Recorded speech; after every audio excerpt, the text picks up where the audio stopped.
Сілтілік металдар тобындағы алғашқы элемент литий. Оның атомдық нөмірі 3-ке тең. Сондықтан литий атомында 3 электрон болады. Бірінші электрондық қабатта тек 2 электрон ғана орналасылатындықтан, үшінші электрон келесі қабатқа орналасады. Яғни литийдің электрондық конфигурациясын 2-1 түрінде жазуға болады. Келесі металл натрийдің атомдық нөмірі 11. Бұл әрбір натрий атомының 11 электроны бар екендігін білдіреді. Олардың екеуі бірінші қабатты толтырса, қалған 8-і екінші қабатты толтырады. Осылайша 11-ші электрон келесі үшінші қабатта орналасады. Натрийдің электрондық конфигурациясы 2-8-1 түрінде жазылады. Калий атомының натрий атомына қарағанда 8 электроны артық. Сондықтан оның конфигурациясы 2-8-8-1 болады. Осылайша біз бірінші топтағы барлық элементтердің атомдарындағы электрондардың орналасуын анықтай аламыз. Олардың әрқайсының сыртқы электрондық деңгейінде бір ғана электрон болатынына назар аударыңыз. Сілтілік металдар атомдарының сыртқы қабатында бір электрон болады. Егер атом бұл электронын жоғалтса, ол жақын орналасқан инертті газдың электрондық конфигурациясын иемденетін оң зарядталған катионға айналады.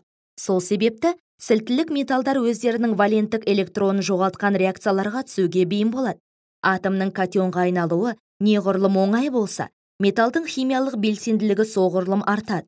Литийден цезийге қарай атомдардың өлшемдері артады және валенттік электрон ядродан алыстай береді.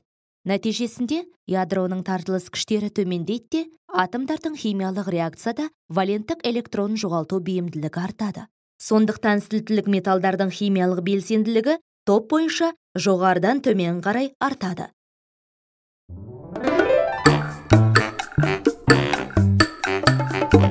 Сілтілік металдар өте төмен балқу және қайнау температураларына ие. Литийден басқа сілтілік металдар Цельсий бойынша 100 градустан төмен температурада балқиды. Балқу температуралары атомдық нөмірдің артуымен азаяды. Цезий бөлме температурасынан бірнеше градусқа ғана жоғары температурада балқиды.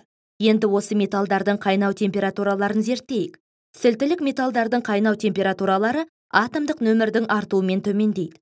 Металдардың физикалық қасиеттері олардың құрылымы арқылы анықталады. Қатты фазада барлық металдар тез қозғалатын. Делокализацияланған электрондармен кезектесе орналасатын катиондардан құралған кристалдық тор түседі. Бірінші топ бойынша төмен қарай қозғалсақ, металл иондарының өлшемі электронды қабаттар санының өсуімен артады. Дәл сол себепті атомдық нөмір артқан сайын электрондар қабаты ақырындап сирейді де, оң иондар мен делокализацияланған электрондар арасындағы тартылыс күштері әлсірейді. Яғни, кристалдық тордағы металл иондарын ұстап тұратын байланыстар да әлсіреп, байланыстарды үзу үшін қажетті энергия мөлшері азая береді. Нәтижесінде топ бойынша төмен қарай сілтілік металдардың балқу және қайнау температуралары төмендейді. Сілтілік металдар өте жеңіл болып келеді. Басқаша айтқанда, олардың тығыздығы өте төмен. Сілтілік металдардың ішінде тығыздығы ең төмені литий. Натрий мен калийдің тығыздықтары судың тығыздығынан кем. Ал рубидий мен калийдің тығыздығы судыкінен біршама артық. Осылайша, біз атомдық нөмірдің артуымен тығыздықтың тұрақты түрде өсетінін байқай аламыз.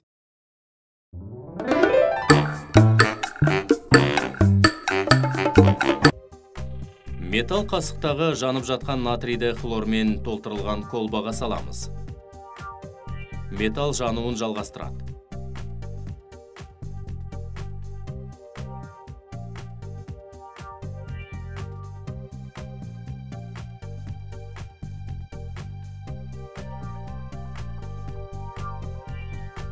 Реакция өнімі натрий хлориді колбаны ақ түтін түрінде толтырып, кейіннен колбаның қабырғаларына ақ тұнба болып тұнады.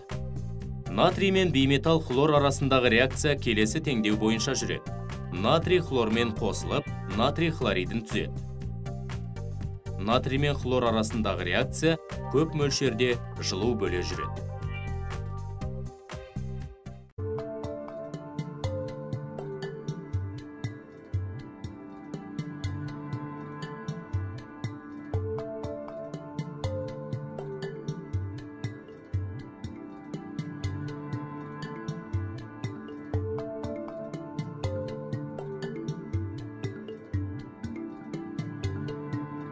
Сілтілік металдардың химиялық белсенділігін салыстыру үшін келесі тәжірибені жүргізейік.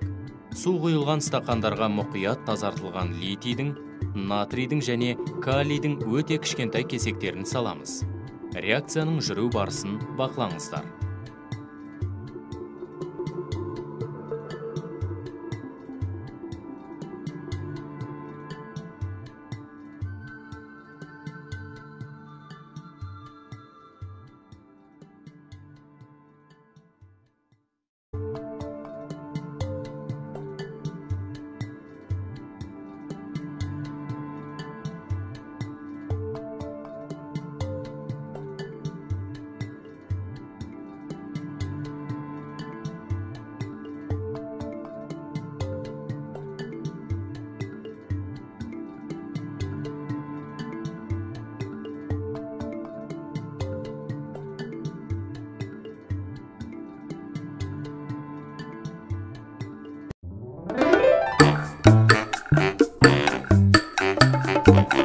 Белсенді металдарды электролиз деп аталатын процесс арқылы алады.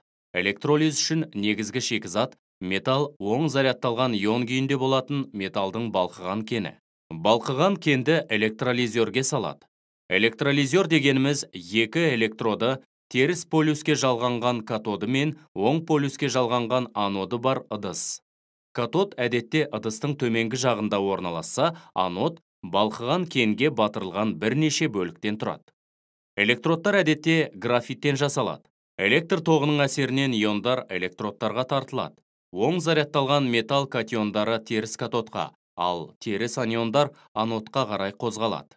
Металл катиондары катод бетінде электрондарды қабылдап, сол жерде жиналады. Катодта жүретін процесс тотықсыздану деп аталады. Алынған металды балқыған күйде сақтау үшін процесті жоғары температураларда жүргізеді. Сұйық металл электролизерден алынып отырады.